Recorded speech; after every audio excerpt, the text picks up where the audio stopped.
प्रभु यीशु के सामर्थ्य नाम में आप सबको जय मसीह की, प्रेज द लॉर्ड। आइए आज के मनन के लिए हम प्रभु के पवित्र वचन को निकालें। मेरे साथ लूका रचित सुसमाचार निकालेगा, उसका अध्याय 15 और उसका वचन 20। यहाँ इस प्रकार से लिखा है, तब वह उठकर अपने पिता के पास चला।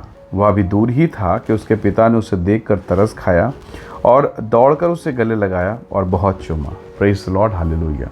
हम उड़ाऊ पुत्र की कहानी को जानते हैं लूका के सुसमाचार 15 अध्याय में, कि वो छोटा बेटा था जिसने अपने पिता से संपत्ति मांगा, अपना हिस्सा मांगा और दूर देश जाकर सब कुछ लुटा दिया। कुकर्म में, पाप में, वेश्याओं की संगति में गया, सबसे घृणित अवस्था में था। और आज जब वो अपने पिता के पास लौटा, स्थिति बिगड़ी है, फटे हाल कपड़े हैं, स्थिति गंभीर है, जीवन में अस्त व्यस्त है, खाने तक को नहीं है। और अब वो ऐसी दशा में है कि सुअरों का खाना वो खाता था, वो फलियों को खाता। बहुत दुखदाई दशा थी। शरीर मैला कुचैला, बदबू, गंदगी, घृणा, कोई भी उसको ग्रहण ना करे, कोई उसको गले ना लगाए।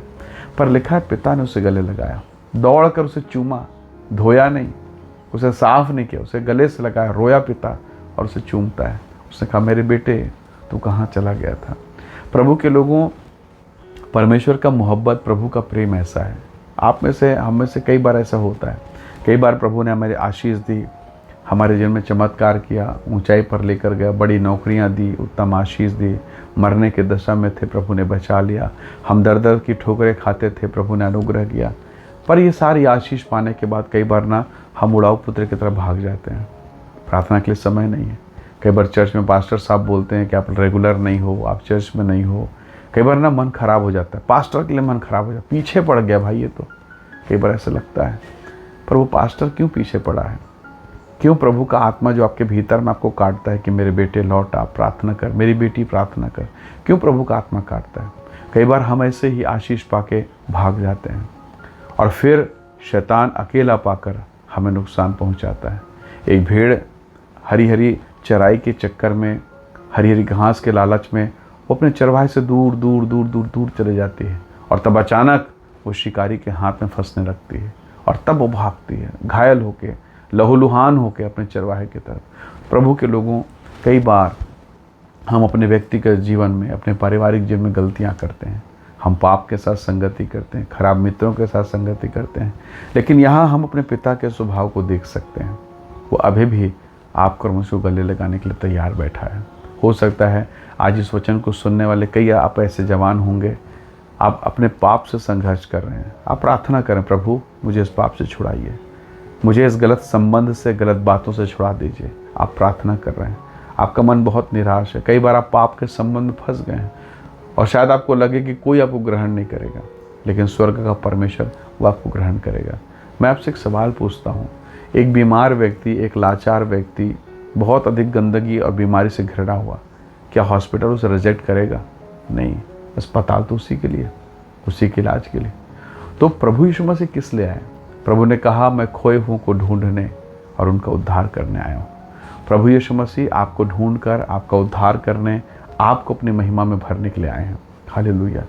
बोतलों को यूज़ करके सब फेंक देते हैं, पर आपने देखा कुछ लोग हैं जो उसे उठाते हैं रिसाइकल करने के लिए।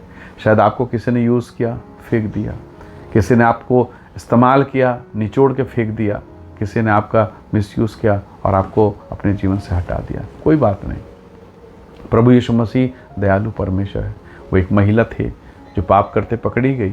लोगों ने लाया, पत्थर भी लेके आया, कहा प्रभु इसको मारना है, ये पाप करते पकड़ी गई है, इसको जिंदा रखना ठीक नहीं, इसको मार डालते हैं। प्रभु ने कहा ठीक है मारो, पर वही पहले पत्थर मारे जिसने गुनाह नहीं किया, जिसने पाप नहीं किया, जो निष्कलंक है। प्रभु के लोगों, वचन में लिखा, प्रभु यीशु मसीह ज़मीन पर, उस धूल पर, उस मिट्टी पर कुछ लिख रहे थे। शायद लोगों का पाप कोई नहीं रुका, सब भाग गए।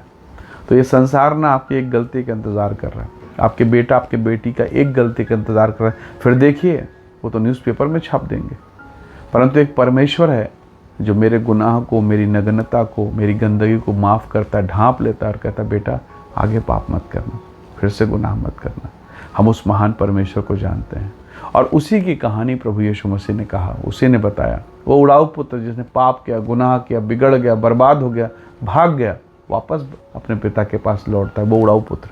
और पिता ने उससे मोहब्बत किया, उसे चूमा, गले से लगाया। क्यों ना हम अपने पिता प्रभु यहोवा के पास लौटें।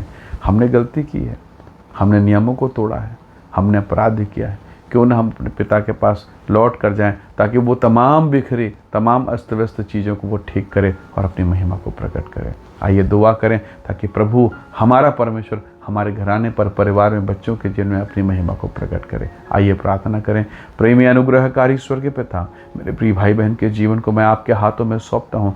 हर वो अस्त व्यस्त चीज़ें, हर वो उड़ाऊ पुत्र के लक्षण जो जीवन में, घर में, परिवार में है, सब कुछ दूर हो और महान महिमा प्रकट हो। पिता, एक बार फिर से आप गले लगाकर उठा लीजिए, अपनी महिमा से भरपूर कीजिए, ताकि शैतान, शत्रु, कोई बीमारी, कोई रोग को अधिकार मिलने ना पाए। आपकी महान महिमा प्रकट हो। धन्यवाद पिता, आपने प्रार्थना को सुना, यीशु के सामर्थी नाम से मांगते हैं, आमीन आमीन। प्रभु आप सबको बहुत ऐसे आशीष दे। परमेश्वर का अनुग्रह आप सबके साथ हो। Praise the Lord. जय मसीह।